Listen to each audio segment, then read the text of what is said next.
direction. This budget makes a step in that direction.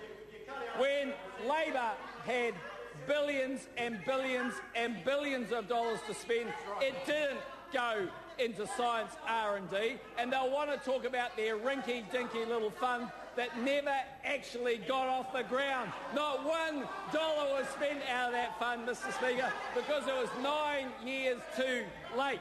Mr. Speaker, what have we done in science R&D? Well, we've given a huge amount of money to those companies that want to use that technology. Mr. Speaker, we're tying in the CRIs and the universities and the private institutes to be linked into our businesses so they can be smarter businesses, Mr. Speaker.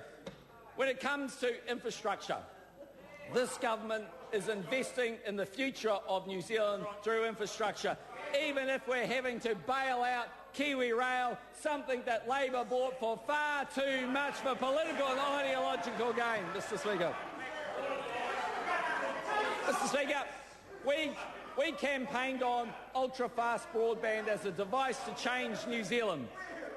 Well, it actually, in the budget, hundreds of millions of dollars for expenditure, a Crown Fibre Holdings board making tremendous progress, a country getting ready to be wired so that we can deliver to New Zealanders their opportunities to connect with the world on a low-cost, highly efficient, world-class leading technology, letting those small businesses in New Zealand all of a sudden connect to the world.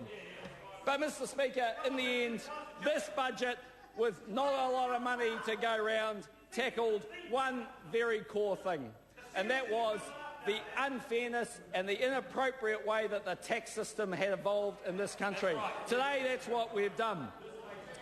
Mr. Speaker, let's forget about the rhetoric from the Labor Party and go to what the Treasury is telling us.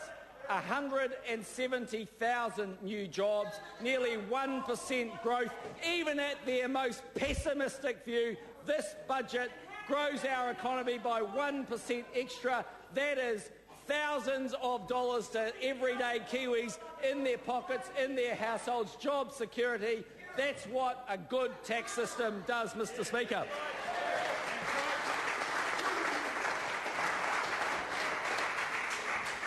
And, Mr. Speaker, let's have a look at some of those taxpayers, because under a Labor government, someone earning $39,000 a year paid 33 cents in the dollar.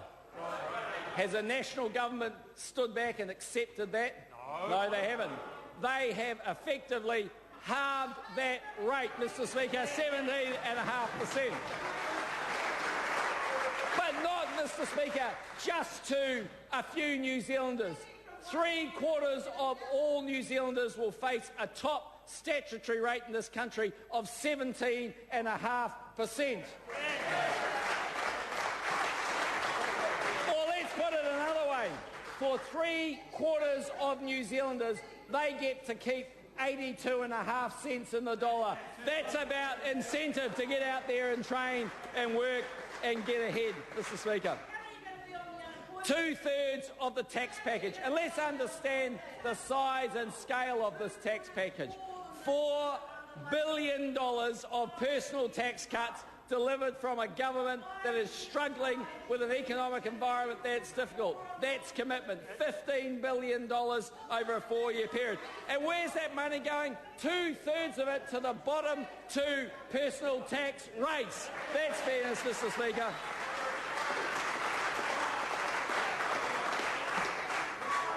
And what will that package do, Mr. Speaker? Well, let's think about the young couple that have just recently got married. They earn $50,000 each, Mr. Speaker. $50,000 each. As a result of this package, they have choices because they have thousands of extra dollars in their hand. Even if they decide to consume the lot, they'll still be better off by the tune of thousands of dollars. And if they want to save, if they want to get their house, they've now got the choice to do this. We are, in the National Party, believers in a property-owning democracy where you want to live in your own home and aspire to own your own home. This is the party that believes in this. Today, through this budget, we've delivered the opportunity for New Zealanders to live up to that dream, to have that opportunity, to get out there and build, Mr Speaker, their own home.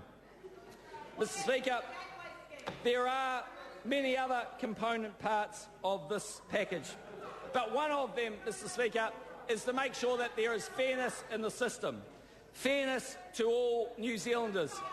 So the Labor Party is going to spend a lot of time talking about tax cuts for the rich. Well, they've missed a simple point. The rich in New Zealand don't largely pay the top personal rate. The rich funnel their income through trusts. And today, we have essentially aligned all of those incentives. We've made sure that when someone goes to their accountant and they're well off, it's to talk about how to grow their business, Mr Speaker. It's to talk about how they can do better in their life, not to work out ways to get around an envy tax that was put on by the Labor Party for no good reason. And Mr Speaker, we've been fair across the board. Unlike when Labor increased GST with no compensation, we've recognised the cost on those low-income or fixed-income New Zealanders and done something about it. Let's take the married superannuitant couple who have no other income as a result of this budget.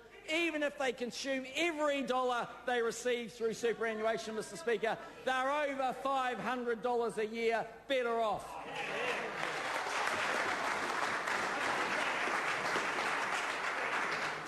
Mr Speaker,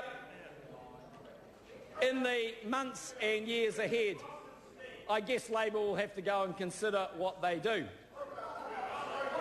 And if they decide, Mr Speaker, to put on a high personal rate above, let's say, $100,000, will they be getting the rich?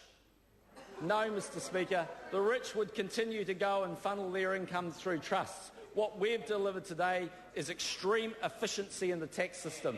We've lowered taxes on savings. We've aligned them at 28%. And we've done something very special. We've given New Zealand companies a head start over their Australian counterparts by cutting the company tax rate to 28%. Mr Speaker, a lot has been made about Australia, but here are the facts. If you go and look at someone earning above $228,000 in Australia, at this point, before this budget, Mr Speaker, unless you earned more than $228,000 in New Zealand, you paid less tax in Australia than New Zealand. Do you know, Mr Speaker, what the result of this budget is? It takes that number from $228,000 to $55,000. That's about competitiveness with Australia.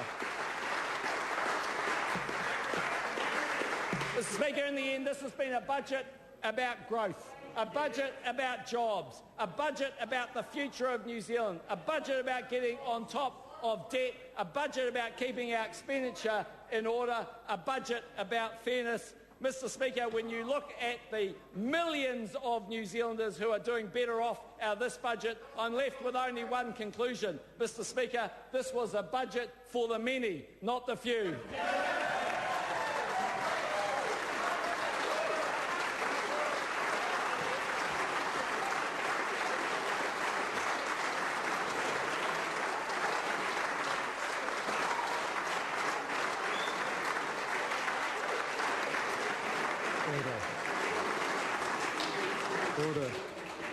Order.